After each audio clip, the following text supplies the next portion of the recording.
All right, what is going on, everybody? Welcome back to another day of Saber Sims DFS office hours. It is Thursday, January 18th of 2024 here. Looking ahead today, it looks like we have an 11-game NHL main slate. Ton of NHL action coming at you. We have over in the NBA streets a 5-game main slate, and then golf is underway here. I believe should have teed off earlier this morning. So for those of you who are new here, welcome. My name is Andrew. I'm one of the coaches over here at SaberSim. This is a show where we go over how to use the SaberSim app, answer any and all DFS related questions. You can get your questions in one of three ways here. First off, send us an email, support@sabersim.com. Second, post it live in the YouTube chat. Third way, post it in the office hours channel in our Discord server. If you're not in our Discord and want to get access to that channel, there is a link in the description of this video. You get access to our similar channels, individual sport channels, and you get access to the rest of the SaberSim team here. So can't say enough good things about the Discord. But with that said, we're going to jump right in. I have a few questions to get through in the Discord. I already see a question here in the YouTube chat. So if you guys have questions, now is a good time to get those in. That way we can get those up here and get those answered. So I've got the SaberSim app pulled up now. Looks like our first question here came in from Jay Clement.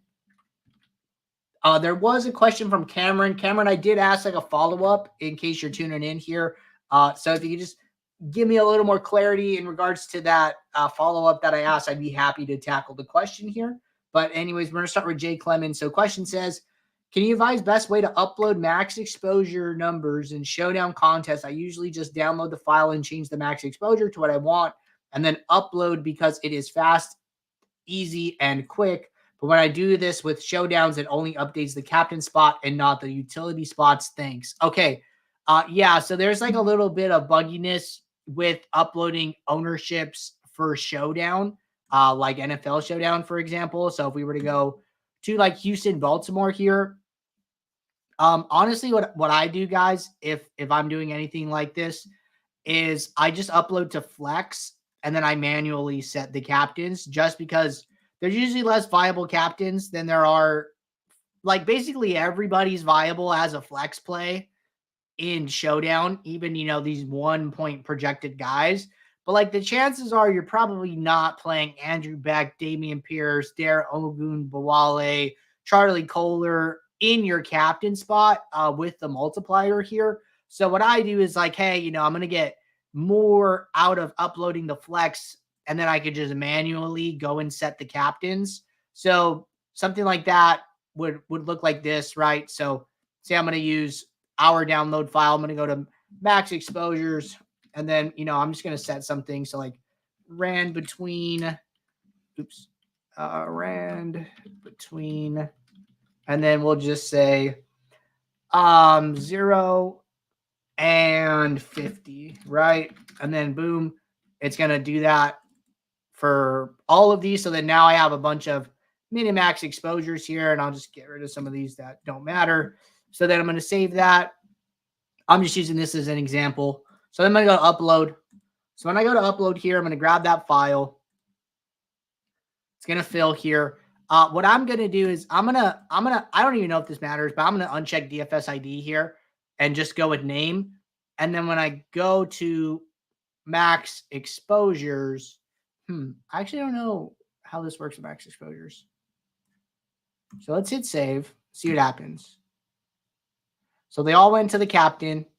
Okay, and none to the flex. So the only thing I've ever done is like upload like ownership or projection. So then what you're going to have to do, honestly, is that you're going to have to come in here, just what the practice that I just did, just do it with the captains. And then you're going to have to manually go in and do the flexes. So it's going to take a little bit more time. The player pool is a little smaller, but you're just going to have to sit in here and, knock these guys out, however, and just go through. So a little tedious, definitely something we want to clean up before next NFL season. But unfortunately, that is the process here at the moment. Okay. Next question here from SunFam. Question says, Can you advise the best way to force the max exposure to work properly? For example, on NBA, I typically play 5 to 10 100-man contests on FanDuel per day. And no matter what I set the max exposure at, I always get more. And if I leave it at 100% and adjust post build, I always get the unable to meet exposure message. I followed up with, after getting the unable to meet exposure message, do you rebuild your lineups with the rebuild lineups button on the lineup page? They said yes. Yesterday, I even used 6 uniques, and the chalk guys were still in 5 out of 6 lineups. I only ran 6 yesterday. So it sounds like what's happening is you're building a set of lineups, and, the exposure for some players is a little too much for you, right? So like, hey, maybe I don't want anybody in, 5 out of 6 lineups, which like 5 out of 6 is like 83%. Maybe I'm only okay with player in 4 out of 6 lineups. So like, if this is something up front, I would just take it into account up front. Like, hey, no matter what, I'm not going to want more than 67% of any single player. So then what I would do in that situation is I would go to the max exposure column. I would click the gear icon, and then it says set max exposure to blank percent for all players. And then I would just set it to that number. So then you come in here, set 67. Okay. I'm only going to build 500 lineups. But then what we'll see is that the 67 gets applied to every single player here. So this gets applied twofold. Okay. So it gets applied to the entire pool. So it gets applied to the fact that no player will be in more than 67% of the pool lineup, so of the 500, and then twofold, it's going to make sure that no player is in more than 67% of the subset of lineups that you're actually looking at. So we have 500 pool lineups in this example, and then I'm going to do an example where we use 6 lineups. So from here, lineups are loading, and then what I'm going to see if I sort by pool, that, hey, our highest pool percent is about 64% here. So that's underneath the threshold. And then I don't have anybody in my top 20 under 65%. So even if I go and look at the top 6 players here, boom, nobody's over that threshold. Okay. So this is even before I've set min uniques, right? I haven't even started to increase this yet. And then I can go down and then see how far down the builder has to go to meet my max exposure requests as well as my min uniques. And it looks like we're already down at lineup 430. 3 min uniques. Let's see what else we got. 4. I think that was just like a number glitch. That's kind of weird. 1, 2, 3, 4, 5. Oh, I think I know what's happening. Okay, so what the builder's doing is, like, see how our last lineup is 430? So what the builder's doing is it's prioritizing the top lineup. So 1, 2, 3, 4, and then it jumps to 87 and then 430, right? So then if you do 2, so it's combining the min uniques plus the minimax exposure, plus the max exposure request, and then saying, okay, if you want 2 min uniques, I can give you these. But then, hey, if you want 3, I can bring the bottom lineup up. So we go from 430 to 112, but then now it has to go 1, 2, 3, 8. So then it skips lineup 4. So it's constantly solving that, trying to give you the highest lineups in the pool possible before giving you lineups lower. So it can fluctuate a little bit, but all seems well in my eyes here. So this is the way I would do it.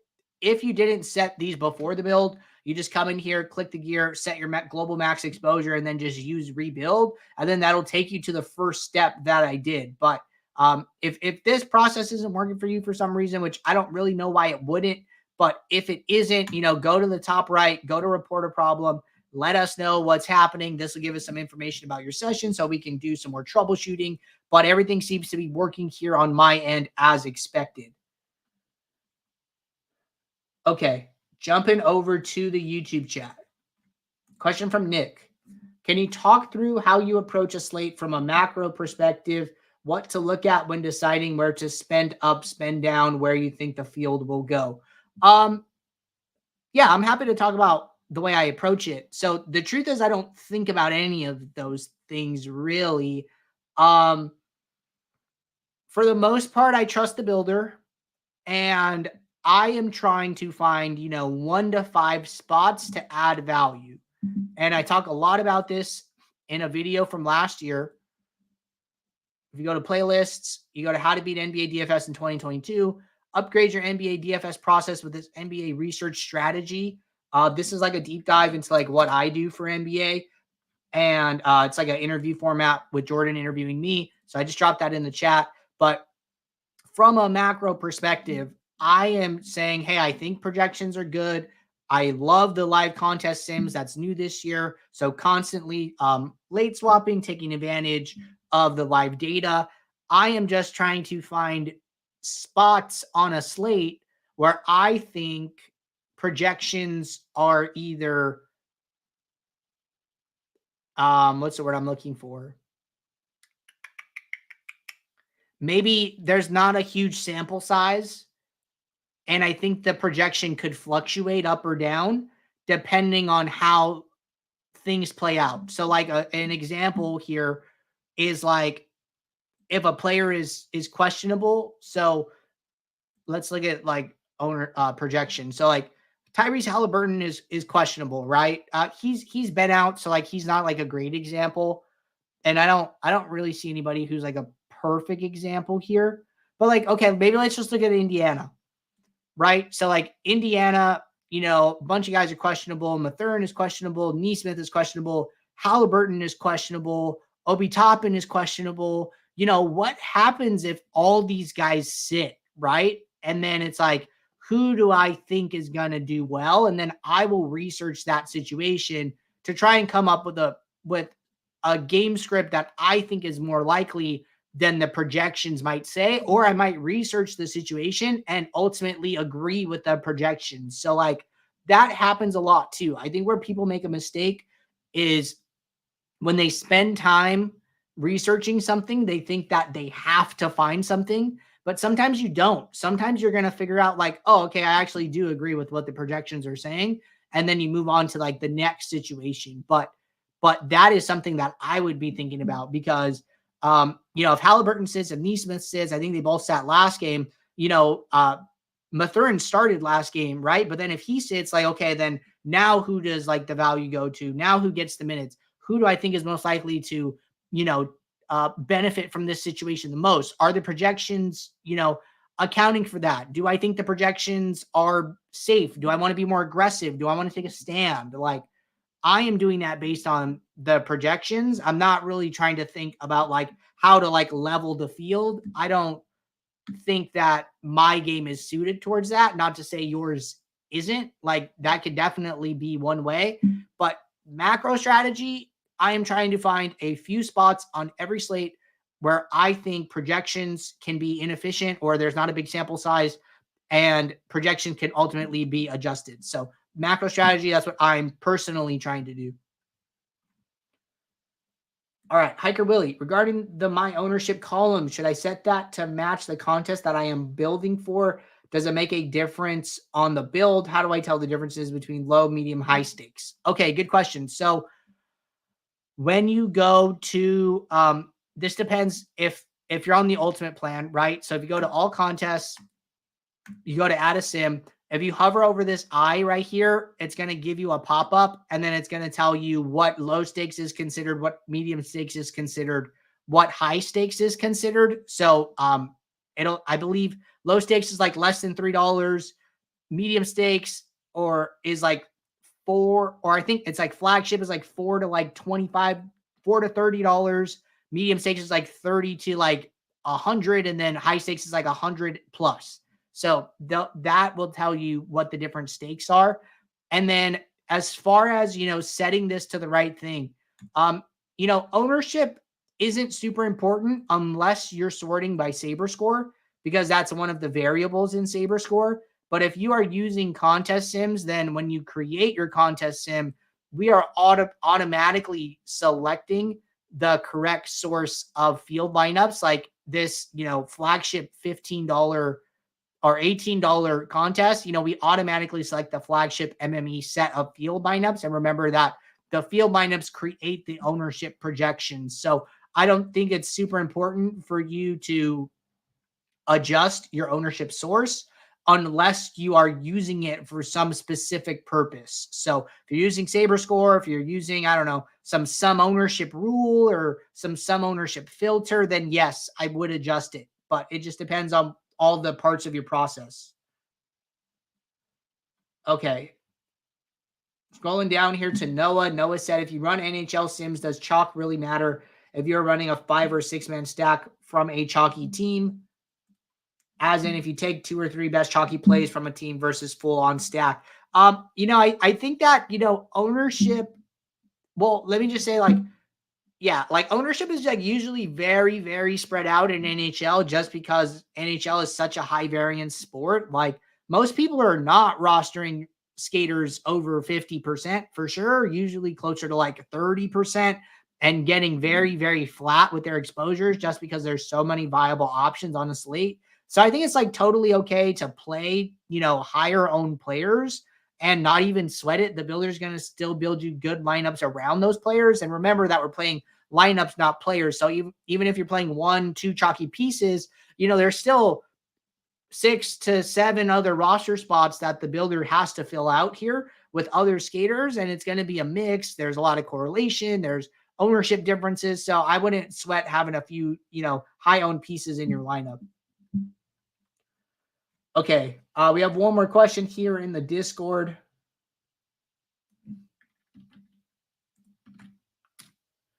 Chef Craig said, I'm not sure if you can go back and show late swap from last night. I remember seeing an update that said you could see all of your original lineups and the lineups that you were late swapping to. I don't think I've been able to see how to do this. Is that something you can go over? Let me see. So you're going to be able to see this on a lineup by lineup basis. I'm like pretty sure. So let's see if we can figure something out. Give me a second here. See if I can get those up and running.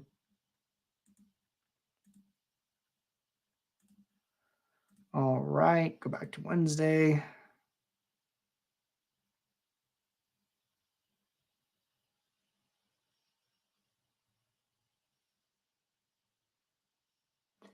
Okay.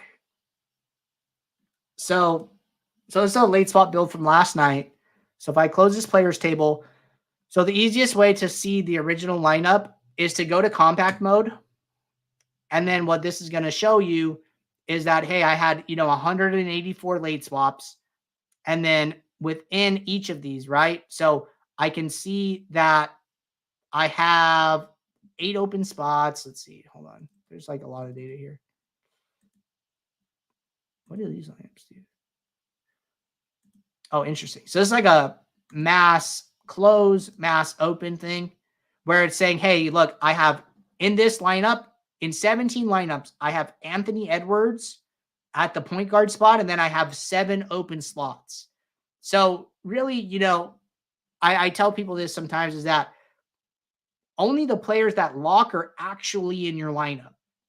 The other players are just placeholders, right? So don't get like, hey, I had these players in my lineup and then, I swapped and then those players did better. It's like they were just placeholders because you were just waiting for the most up-to-date projections to come in or the news to break to update your lineups in the first place, right? So like I had 17 lineups with Anthony Edwards in the point guard spot. It built me 155 iterations of that for each version here. And then it's taking the best versions and then placing them into my contest here. So it looks like what it's doing, it's not telling you the original, it's just telling you the locked players that you had. So this is a recent change.